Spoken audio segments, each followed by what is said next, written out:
ने समय दे दिया है अपने उम्मीदवारों को। देखें अगर संदीप, क्योंकि अभी इलेक्शन डिक्लेयर नहीं हुआ है, लेकिन मध्य प्रदेश छत्तीसगढ़ में उससे पहले स्थिति बिल्कुल स्पष्ट कर दी गई है, तो इससे क्या समय भी अब इन उम्मीदवारों को यहां पर मिल पाएगा उतना?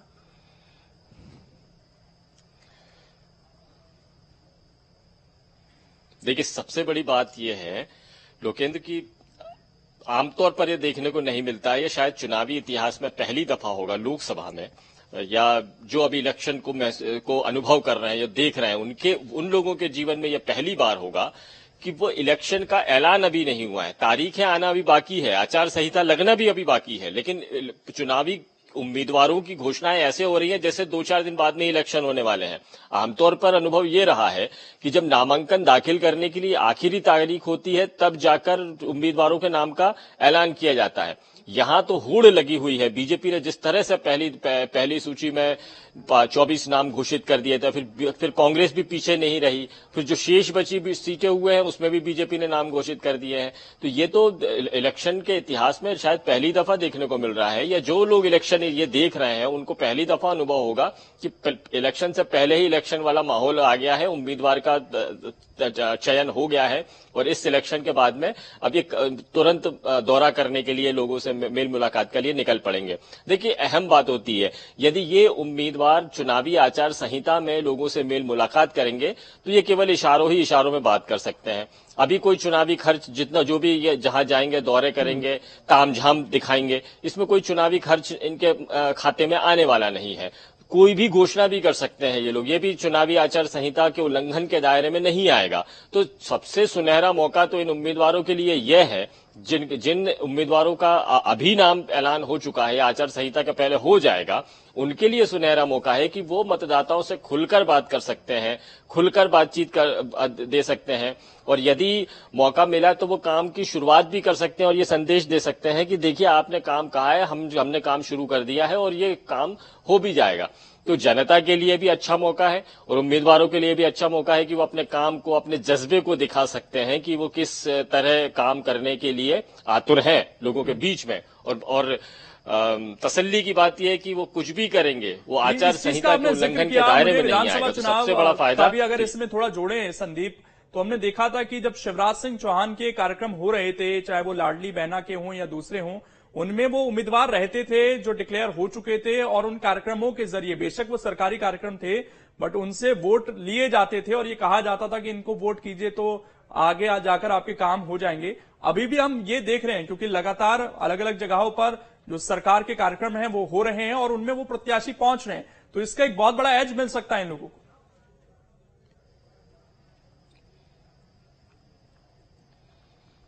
बिल्कुल फायदा मिलेगा। ये सरकार के साथ में होने या जो भी डिमांड करेंगे या इन उम्मीदवारों के जुबान से जो भी निकल जाएगा उस बात को पूरा करना सरकार की सब और अहम पदों पर बैठे हुए लोगों की बड़ी जिम्मेदारी हो जाएगी। तो इससे पहले विधानसभा इलेक्शन में भी देखते आए हैं कि अगर उम्मीदवार नहीं भी हुआ तो मौजूदा जो विधायक है वो तो मौजूद रहते ही थे मंच पर, लेकिन अब इस बार उम्मीदवार मैदान में है और खुलकर बातें की जा सकती है। आप देखिए राजनीतिक सभाओं को, जो राजनीतिक सभाएं हो रही हैं उन सभाओं में घोषणाओं का, वादे करने का, बातचीत करने का और हम सारे काम आपके कर देंगे, ये सारी बातें अभी शुरू हो चुकी है। तो ये एक बहुत बड़ा जो फायदा मिला है उस फायदे का इस्तेमाल राजनीतिक दलों ने अपने ढंग से करना शुरू भी कर दिया है, और किसी तरह की आचार संहिता की कोई बंदिश भी इस वक्त में नहीं है। लेकिन यहाँ पर कोई दायरा नहीं है, इसीलिए वो चाहे राजनेता हो या पदों पर बैठे हुए महत्वपूर्ण लोग, उनकी बातों को तवज्जो दी जा रही है। और यदि उम्मीदवार भी ठोक बजा के टटोलने के बाद में ये तय कर लेता है कि उसको किन क्षेत्रों में जहां कमजोर है वहां पे कौन सा काम करना है, और यदि वो काम शुरू भी कराना चाहे तो राजनीतिक दल से जुड़ा हुआ कार्यकर्ता अपने स्तर पर वो काम शुरू कराने की बात भी कह सकता है। यदि वो विपक्षी दल का विधायक अगर उसके साथ में है तो कांग्रेस के लोग भी बड़े काम करा सकते हैं, और यदि सत्ता पक्ष के लोग हैं तो पूरी सरकार उनके साथ में वो काम भी शुरू करा सकती है। तो इस तरह का ऐसे मौके का फायदा तो देखने को मिल ही रहा है, और इन 5 उम्मीदवारों को भी इस नया फायदा मिल जाएगा। इसमें से कुछ उम्मीदवार तो ऐसे हैं जो नए हैं, उन्होंने अभी तक मेल मुलाकात शुरू नहीं की है। कुछ विधायकों ने तो अपने क्षेत्रों से लगातार संपर्क में रहे और पार्टी के कार्यकर्ता, पार्टी के जो कार्यक्रमों के जरिए वो अपने आप क्षेत्र के जनता के संपर्क में आ जाते हैं। लेकिन जो नए चेहरे हैं, जैसे बालाघाट से डॉक्टर भारती पारदी, ये अभी तक उतना जनसंपर्क नहीं कर रही होंगी। इसी तरह सावित्री ठाकुर का पूरे संसदीय क्षेत्र में जनसंपर्क नहीं होगा, लेकिन अब वो पहले ही जनसंपर्क करके और जो कमजोर क्षेत्र है वहां पर फोकस करके उस क्षेत्र की जनता की नाराजगी को दूर कर सकते हैं, उनके असंतोष को संतोष में बदलने का, उनकी मांगे पूरी करने का एक बड़ा काम भी कर सकते हैं। तो सत्ता पक्ष के लिए तो ये सुनहरा पल है, सुनहरा मौका है। वक्त आने से पहले ही वो चुनावी दावपेच और गुणाभाग लगाने के बाद में अपने काम को निपटा सकते हैं और जनता को, वोटर्स को अपने पक्ष में कर सकते हैं। तो ये एक बहुत सुनहरा मौका है। तो ऐसे उम्मीदवारों के लिए तो अहम हो जाता है कि वो जो कमजोर क्षेत्र है वहां पर जाकर फोकस करके उन क्षेत्रों में जाने जो कमियां हैं उनको वक्त रहते पूरा कर लें, इलेक्शन की घोषणा से पहले पूरा कर लें। संदीप, एक जिक्र महिलाओं का जब कैलाश विजयवर्गीय ने किया था, अभी 5 में से 2 महिला हमें दिखी हैं, तो वो बात वहां पर कहना, हालांकि वो महिलाओं के बीच ही थे, क्या उसे उसी तरीके से अब लिया जाए? क्योंकि 5 में से हम ये मानकर चल रहे थे कि शायद 3 पर भी ये महिलाएं हो सकती थी, लेकिन ऐसा हुआ नहीं है। और जो पहले बड़े फेस से वो तो बदले नहीं गए, वहां पर 2 नए फेस हमें जरूर दिख रहे हैं महिला के रूप में। तो कैलाश विजयवर्गीय की उस बात को किस तरीके से देखा जाए? महिलाओं को ज्यादा मौका देना है, क्या वैसी चीज होती हुई दिखी है अभी?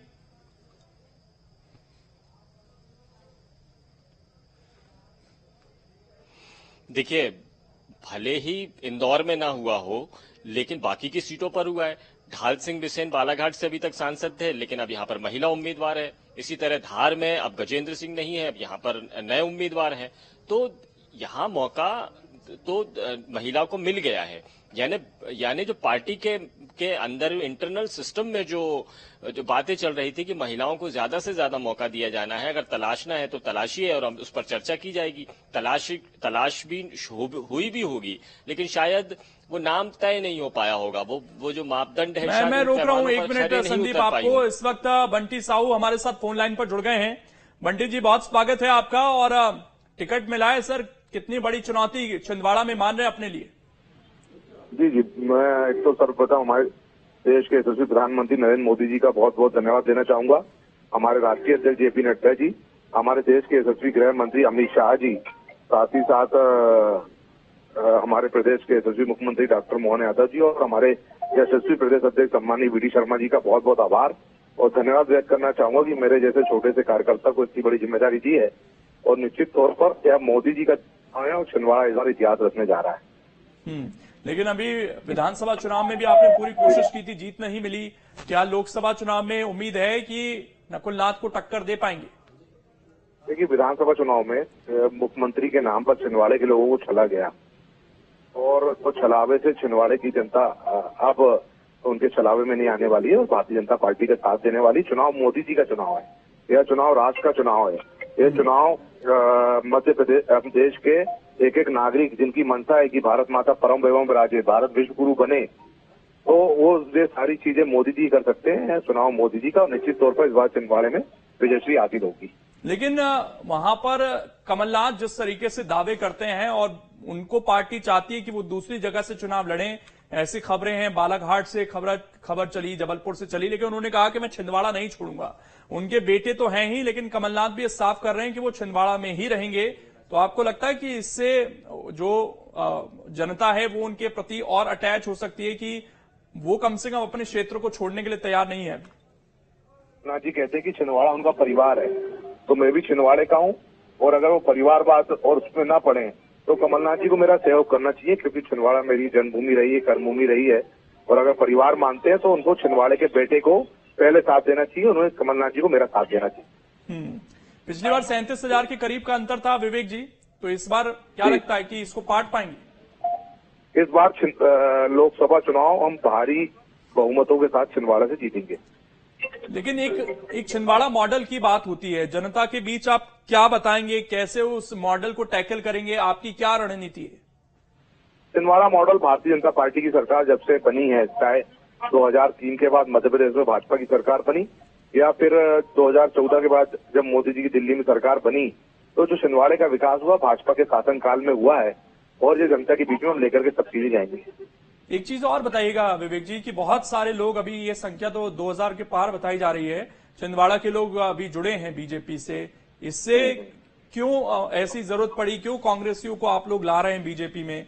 क्या खुद का छिंदवाड़ा का संगठन आप लोगों का उतना मजबूत नहीं था वहां पर? जिस तरीके से कांग्रेस ने भगवान राम के मंदिर की प्राण प्रतिष्ठा का जो कार्यक्रम था उसका बहिष्कार करी, तो उससे कांग्रेस के लोगों की भावनाएं आहत है। कांग्रेस के लोग कार्यकर्ता दुखी हैं। उसको लेकर के सब लोग भारतीय जनता पार्टी में शामिल हो रहे हैं। और मैंने कहा आपको, जो मोदी जी का सपना, हमारा सपना कि भारत विश्वगुरु बने, आत्मनिर्भर बने, तो इस सपने में जो साथ देना चाहता है उनका सबका स्वागत है। लेकिन अगर यही जो बात कमलनाथ को लेकर या उनके बेटे को लेकर चल रही थी वो आ जाते तो आप जैसे कार्यकर्ता को क्या चोट नहीं पहुंचती? फिर आप लोगों को कैसे मौका मिलता चुनाव लड़ने का? अगर नकुलनाथ आ जाते या हो जाता, ऐसा हो जाता, वैसा हो जाता, वैसे खत्म है।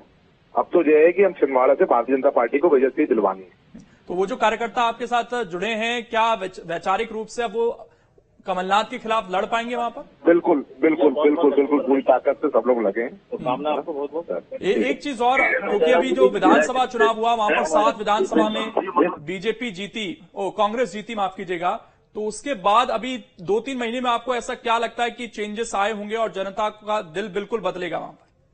नहीं, देखिए, मैंने कहा ना, जैसे छिंदवाड़े को मुख्यमंत्री के नाम पर चला गया, अब छिंदवाड़े की जनता इस चलावे में नहीं आने वाली है और इस बार बहुत भारी बहुमतों से छिंदवाड़े से भाजपा विजयी हासिल करेगी। इलेक्शन अभी डिक्लेयर नहीं हुआ है, समय तो पर्याप्त है प्रचार के लिए आपके पास? हाँ, पूरा पर्याप्त। चलिए, शुक्रिया। विवेक बंटी साहू हमारे साथ जुड़े हुए थे और उनका ये कहना है कि उनको विश्वास है कि ये जो पिछली बार 37,000 का डिफरेंस रह गया था इसको भी जरूर दूर कर लिया जाएगा। संदीप हमारे साथ लगातार जुड़े हुए हैं। संदीप, कितना आसान होगा उनके लिए ये 37,000 का डिफरेंस पाट पाना?